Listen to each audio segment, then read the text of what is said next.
Good morning, everyone. This is Jeff Sheehan, live from East Cobb, Georgia, which is a northern area of Greater Atlanta, in between Roswell and Marietta. It's an unincorporated area, yeah, but we refer to it as East Cobb to really differentiate ourselves. We have a light crowd here today. I think actually people are scared of the sun because we've had so much rain for so long a period of time that people are afraid to leave their houses because they really don't know what that thing in the sky is. So hopefully the sun will stay out for a few more days and we'll get to really imbibe in it and reinvigorate ourselves accordingly. But today we have a very special program in that Jim Fuse is going to talk to us in a few minutes after we go through the networking introductions about what he learned from Social Media Marketing Week out in San Diego. He just returned for it on Wednesday, and he has some really key learnings that he has from that particular meeting. So I think you'll find it to be very, very informative. What we're going to do is we're going to go around and introduce the various people here at the networking meeting, and they will tell us who they are and what value they bring to prospective clients. So at this juncture, I would like to introduce our first guest. Please, Robert. Robert Tully of Robert M. Tully Real Estate. I want to just take a minute and speak to a concern that I often hear from potential home buyers, from potential real estate investors, even from the mortgage banking industry. There seems to always be a reminder of 2008. And I recently came upon where Freddie Mac just announced that there are 3.3 million homes that are missing. That is due to the fact that virtually nothing was built between 2009 and 2014. That 3.3 million shortage of homes is a great reason for you to acquire real estate today. The supply is narrow, and they're actually forecasting that it's going to get worse. They see a 300,000 home shortfall annually between now and 2024. So if we can help you with your real estate needs, we welcome the opportunity. Once again, Robert M. Tully Real Estate.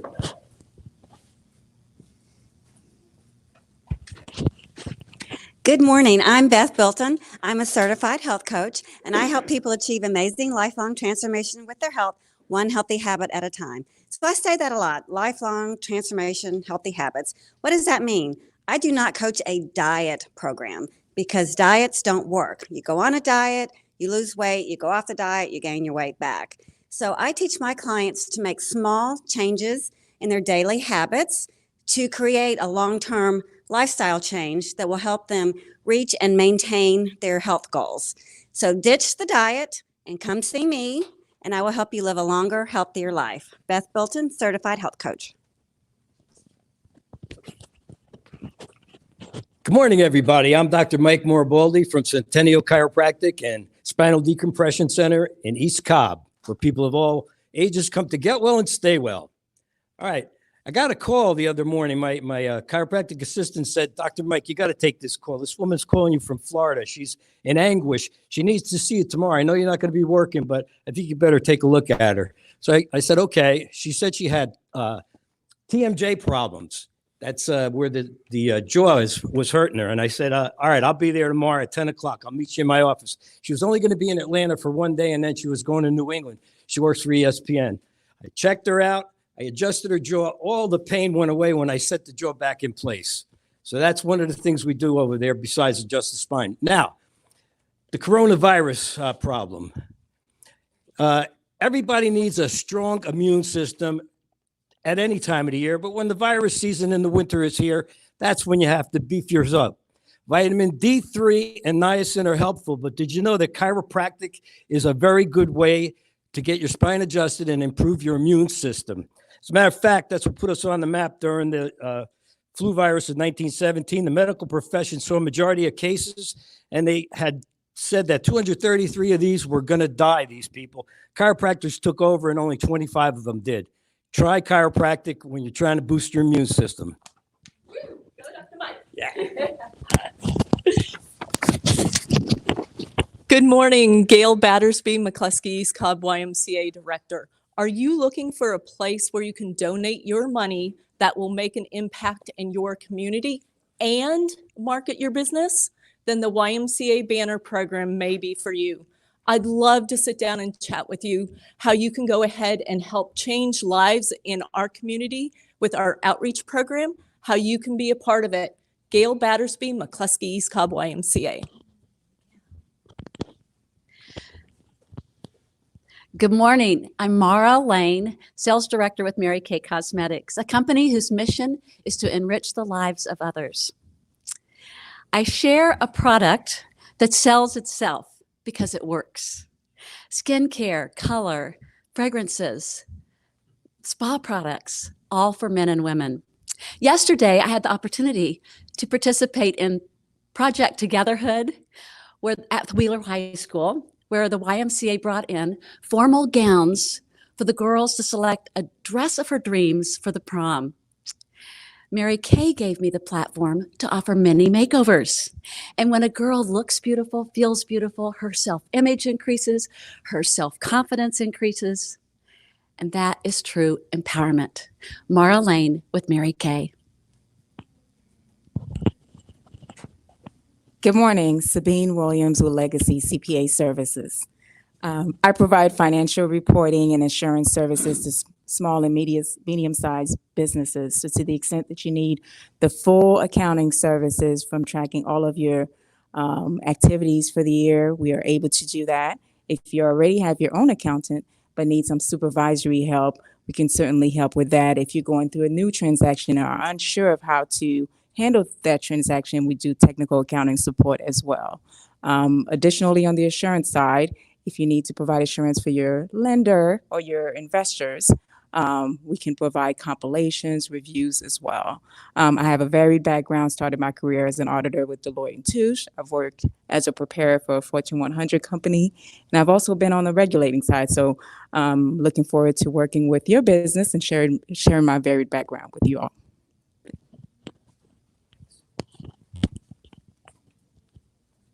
Hey, good morning, everyone. Jerry Abiog with Standard Insights. I co-founded an AI as a service growth marketing platform, and we do two things for businesses. One, we enable them to execute data-driven omni-channel campaigns. And number two, we empower them to monetize their data to find lookalike customers on Facebook. This helps them target the right person with the right product or service at the right time, helping them become more competitive in a data-driven world. Thank you. Are you on LinkedIn? Do you have a company page? Because if you don't, you're actually leaving yourself open to the possibility that when people hit your experience button with that gray box, they're going to find your competitors or other people that are doing the same job as you. I'm Jim Fuse of Fusion Marketing, and I can help you make sure that your LinkedIn profile stands out and people stay on your company page and not someone else's. Good morning, Josh Erickson, Erickson Technical. I provide computer and IT support services to individuals and small businesses. What I'm really looking for are small businesses that aren't sure if their computer systems are safe and secure and that they're getting the money out of it, they put into it, getting the value out of it, they put the money into. So this means helping you with making sure your backups are up to date, that you're using Microsoft Office or whatever Office suite you use to its fullest capabilities.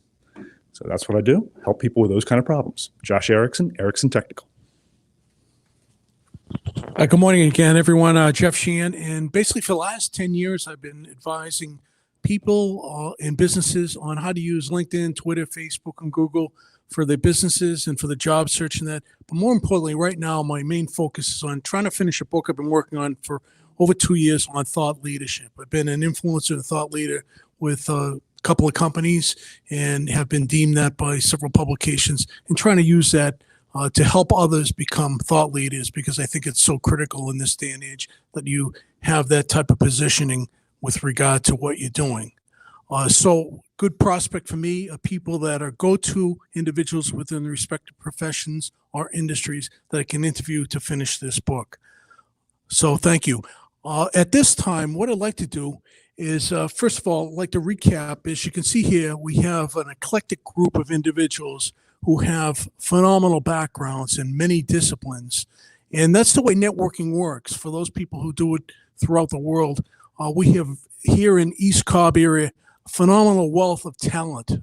It absolutely is amazing with regard to the people and their backgrounds.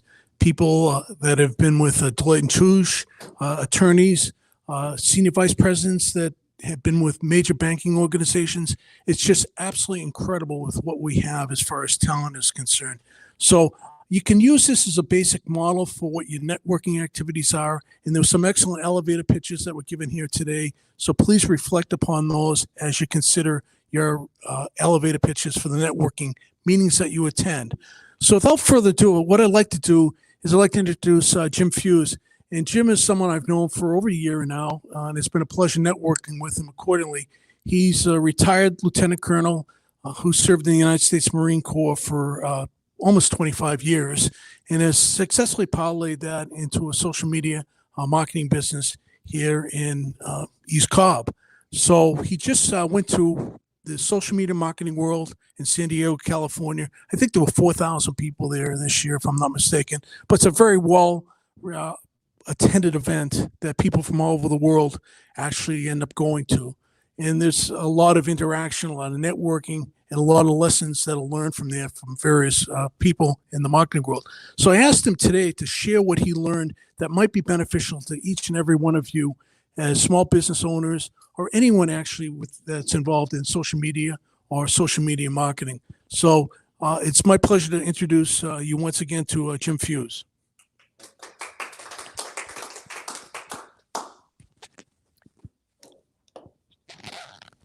So I had the opportunity 3 years ago to attend my first Social Media Marketing World 2018, or even though it was 2 years ago, it was my third time this time.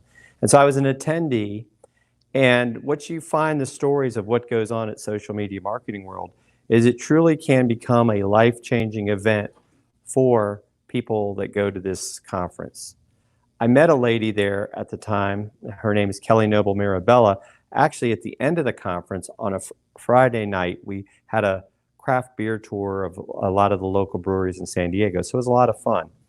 Well, we ended up where I connected with her, and she had a Facebook Live challenge. So this was like the spring of 2018. I had never gone live before. So as you can see, we're now standing here today where I'm one of 2,000 people in the world that has LinkedIn Live access. And I've been successfully doing a Facebook, LinkedIn, and YouTube show with a co-host, Tim Sohn, for 1.5 years. So that's one of the stories. There was also a gentleman there, his name is Roger Wakefield, that went 2 years ago because marketers had completely gotten his distrust. And he said, I'm going to do my own marketing. His company had almost gone under. And he started doing YouTube videos that he learned about at this conference. He now has over 28,000 YouTube subscribers and is probably, in some aspects, one of the most famous plumbers in the world. So this is really the power of what this conference can do for people in connecting and in learning. So this year, I went back for my second year in a row as a volunteer, and I was actually a volunteer leader on a team called the Connections Crew. Our job is to help people basically connect with others, and I was successful in being able to do that, as well as having some own personal connections that I'll talk about later. But let's talk about some of the things that are going on in the world of social media. And so I'm going to start talking about some of the highlights from Michael Stelzner's keynote address. First of all, in general, and I think most of you would agree, people don't trust marketers. Marketers have put themselves in a situation, especially with the last election with Facebook, where they've lost a lot of trust, if they really ever had any trust to begin with. And so some of the things that are starting to occur is first of all, there's a lot of advertising going on. There's actually over 7 million ad accounts on Facebook right now as it is, or people that are Facebook ad agencies.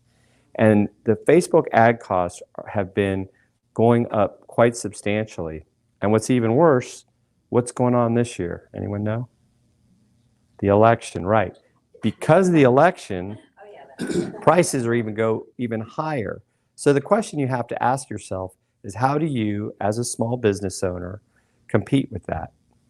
And part of that is, one, be yourself and have a strategy. There's a lot of changes, though, also going on in the world of social. One is what we call now the streaming wars. I mean, because a lot of us are not watching television anymore. We're watching Hulu, we're watching Netflix, we're watching, and the one I'm going to talk about specifically, Disney Plus. Disney is going all in on streaming. The chairman of Disney has even said that they're willing to lose money on Disney Plus because they want to overtake Netflix.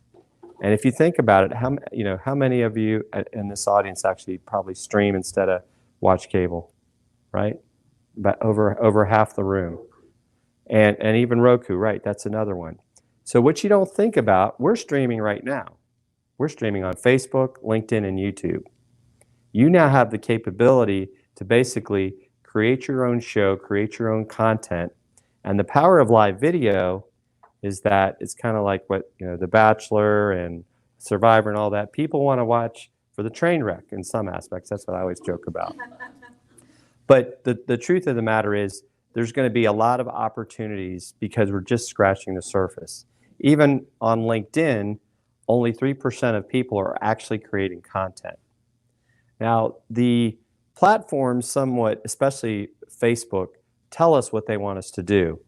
And the biggest thing of late has been, and this was even talked about last year, is stories. Now, what are stories? Stories you can think of as a micro moment, right? It's a very short video clip, usually about 15 seconds, or it's a picture where you can put some stickers and other things to just, make people at least think of you. Well, believe it or not, there's only about 32% of people on Facebook using stories. There's still a lot of opportunity there. There's about 46% on Instagram. How many of you knew that YouTube had stories? Well, apparently 94% of people don't know that either, because only about 6% of people are using it. And actually, it was just announced during the conference, and I think yesterday I heard about it as well. First of all, LinkedIn is going to come out with stories, and Twitter is going to come out with a stories format called Fleets. Now, for me, the jury's still out on how effective those are going to be, because I think sometimes what we see is that all these platforms tend to, in a sense, copycat what the other platforms are doing. So the biggest thing is you need to have a strategy if you're going to use stories. I think stories could work well for real estate agents. I think for health coaches, even for Mara, what you're doing, because you could do these short photos or clips of, the before and afters, or talking about health tips. And you got to remember, right? Stories disappear in 24 hours. So you're not polluting your news feed of your page. And I think that's the other advantage. But also, as my friend Kelly likes to say, you want to have dashes, not dots. That means don't do two. Dots mean you have so many stories. For me to go through them all, it takes me forever. So I've always liked that. Think about the dashes and not the dots. The next person that really was impactful to me during the conference was Mark Schaefer. Mark Schaefer is the author of Marketing Rebellion, and really where he talks about the most human company wins. So his talk was about the war for attention, right? Because that's really what we're all looking for, is attention. And so what he really talked about is we all need to think about, how do you maneuver to actually, be your own voice and not try to be like everyone else. He talked also about the fact that people tend to want to be guru-led, and I'm not going to say any names because I think some of us knew who those are, but just because something works for one person that's a guru doesn't mean it's going to work for all of us, right? So I think a lot of Mark's message is really about being human, being yourself, and being real. It's all about authenticity and the power that brings. The next, for me, impactful speaker, and I actually got to meet him in person for the first time, was Neal Schaffer. In case you don't know Neal Schaffer's from Los Angeles. And in fact, when I met him, he actually gave me his book. This book is called The Age of Influence. It hasn't even come out yet. It comes out March 17th. So Neal was kind enough to give me his book. He said if I would read it, give him an Amazon review, and he's actually going to be on a future episode of the Tim and Jim Show. Neal really brought up some key points about what we call influencer marketing. Influencer marketing, as an example, is, if you think about it, it's really about how do we all refer to each other, right? Because it's that people-to-people trust.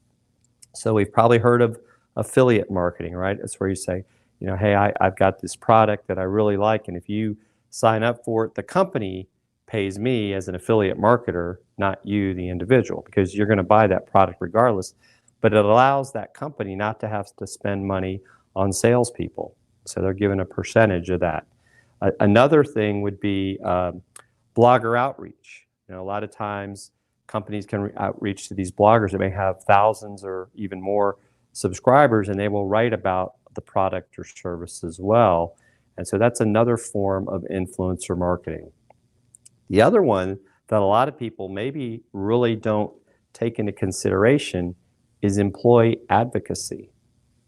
So as an example, Gail works here for the YMCA, and you guys have a ton of volunteers and people that work for you, but how many of them are actually using social media, your own social media, and sharing it with their audiences?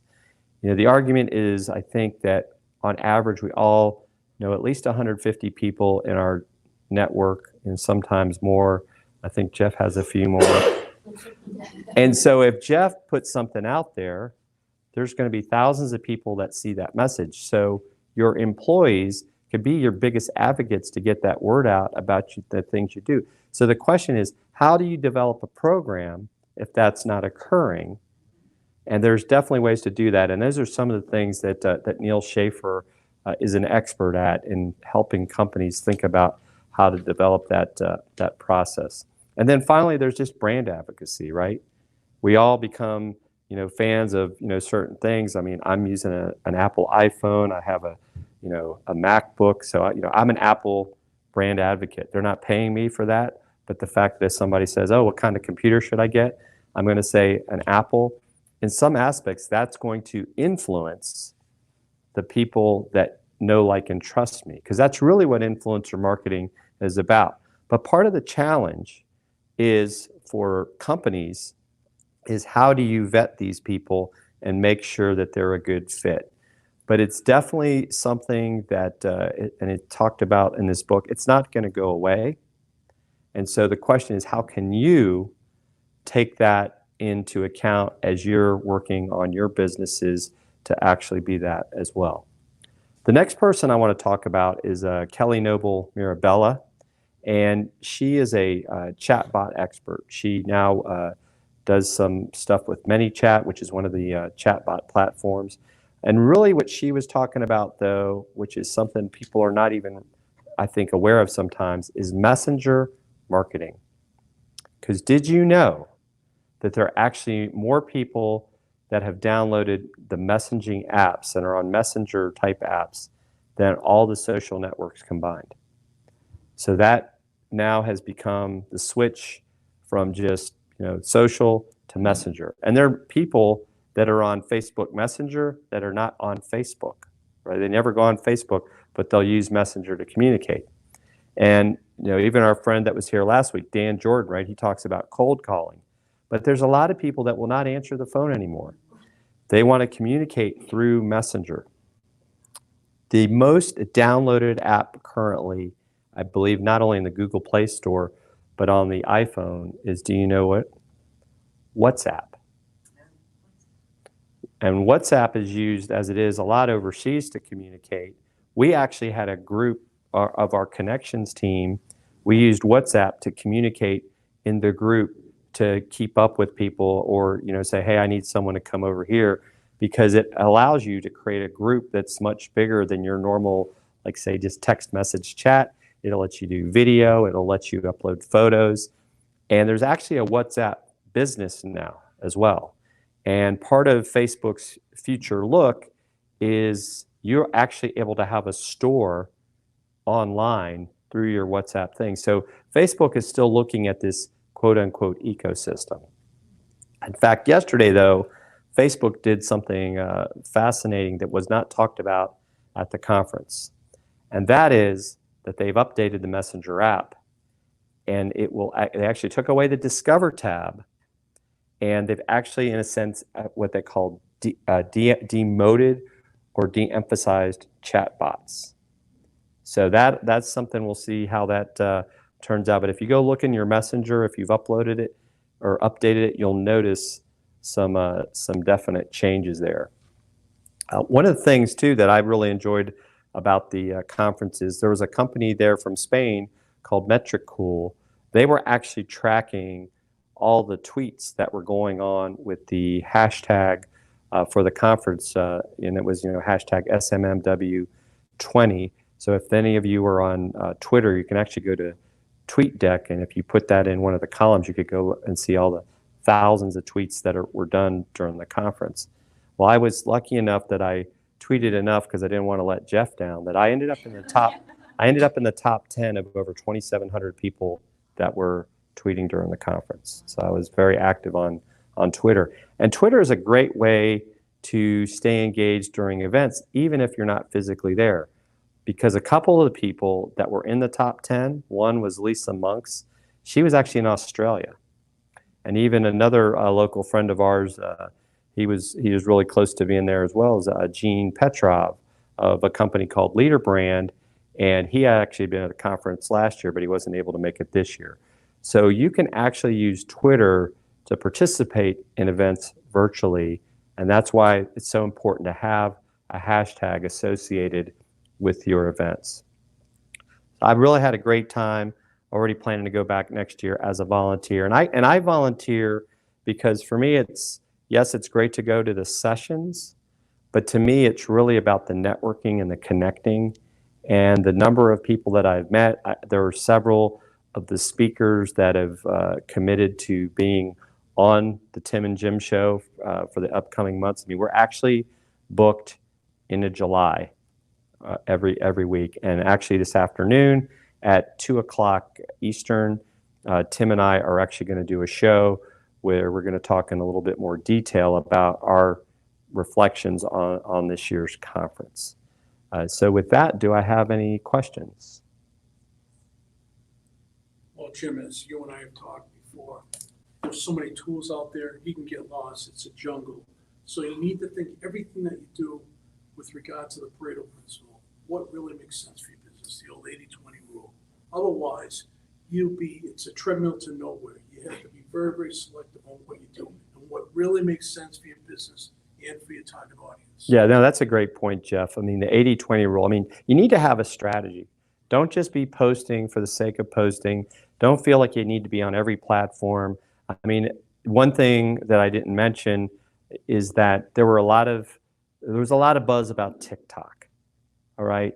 And I know some people personally that are doing quite well on TikTok, but I really don't know what quite well means, right? You're getting a lot of views, but are you monetizing it, right? And so as a business, you could go out there and take a look at what some people are doing, but does it really fit into your brand? Now, maybe you just want to do it more to show your fun side, but that's where I think you really have to think about, the rush to TikTok. It's is it going to help your business? It really, even statistically speaking, most of the users are very young.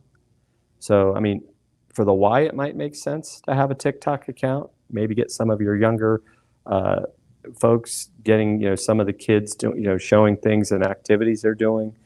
But I don't really know if Robert Tully, real estate being on TikTok is going to be something that brings him, the type of client that he's looking for. But that's a great point, Jeff. Yeah, the influencer marketing. I mean,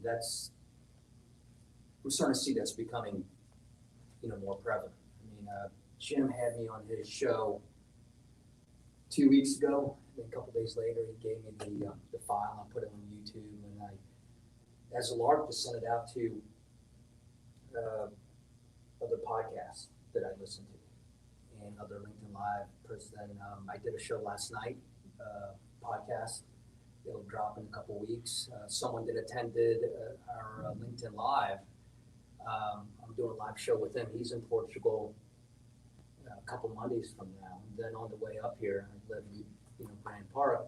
I got a message from LinkedIn about being with someone's potential show. So to your point, Jim started it all for me just 2 weeks ago. Right. On your show that I kind of wanted to do, but I didn't want to do it at the same time. Right. Well, and Jerry, thanks for that too. And I want to say too that what your company is doing, Standard Insights with AI, is even more important. Going back to what we were talking about with Facebook advertising, because if the price is going up, you really got to be sure when you're creating these lookalike audiences that that you're actually targeting the right people. Gail, you had a question? Yeah, in that book of Neil Schaefer's, is that correct? Yes. Does he have the plan on how to get, like you were talking especially for us nonprofits, to get like our staff to share their stories and the impact that the Y's making? He's definitely got some examples of where it's been done. I haven't quite finished the book yet, Okay. but I do know that Neil does have resources that you could check out on his website, I believe, and he's got some other books as well. I can see where that technique would be very powerful for all nonprofits in our community. Yes. It would really help us out. Absolutely. And he's got some great stories of that. I'm going to turn it back over to Jeff now. Thank you all for your time. Thank you. Some great points there by Jim. Certainly appreciate the recap. I just want to say with regard to Neil's book, I've known Neil for about 10 years, and he actually was a competitor of mine in the electronics industry.